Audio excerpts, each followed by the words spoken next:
we're live with all of our clinicians, we're live with all of our sites of care. That medical record slide, that doesn't exist for us anymore. We have a sort of residual chart that lives in the basement, and we're busy trying to remodel that whole area and figuring out when we can destroy the last of our paper files. We have 10 plus years of stored data that's stored in interoperable data formats and instantly and easily accessible. Those include demographics, includes historical medications, labs, patients' histories, for example.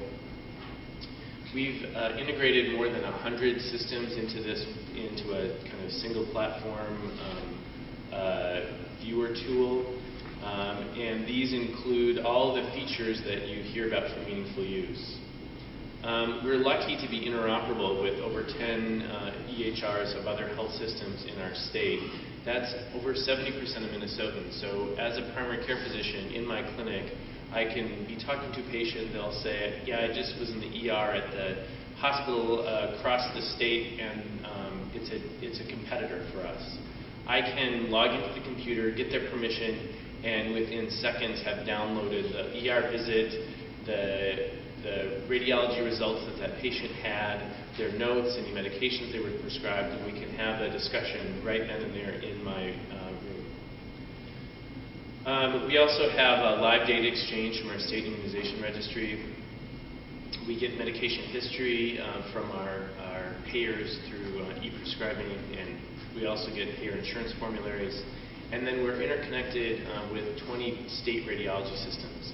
I think there isn't a lot of discussion about the kind of image movement, but that's really been a huge win for us, that we can move images back and forth again over the web. So this is sort of viewed from our place. The electronic medical record is really the central core. Our vendor is Epic.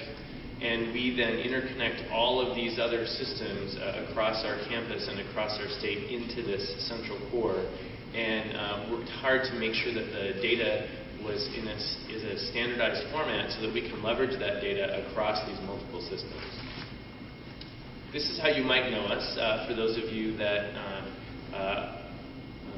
don't remember Hennepin County Medical Center, we're the hospital about a mile away from the Minneapolis bridge collapse. This bridge collapsed about a month after we were fully live with our electronic medical record. And so we decided, we had planned that in time of a major disaster, we were going to move to paper because that was really the only way we could imagine dealing with the disaster. We started bringing patients from the bridge collapse to our emergency room, and they did the first 2 on paper, and everybody got so frustrated, they pulled out all the computers, and they started doing all of the multi-trauma casualty on the computers because it was much more effective and efficient than to pull out our old paper mass casualty system. This is a month after we've been live, so we had early adoption and actually aggressive adoption, and we found it much easier to actually track those patients. In fact, we could at any time tell where they were in our hospital, and because the other hospitals in the state were in a similar place, we could really live know where patients were at any of a number of hospitals. It was part of the reason that this worked so smoothly. And one of the things I didn't really get into here, but we actually deploy mobile devices to all of our ambulance services, and so they're fully live on their own electronic medical record in our pre-hospital and ambulance systems, and interconnected with a central server, so we can actually exchange data pre-hospital to hospital as well. Another picture of our bridge collapse. We were lucky. That whole busload of kids, though, ended up in our hospital in the ER all at one time.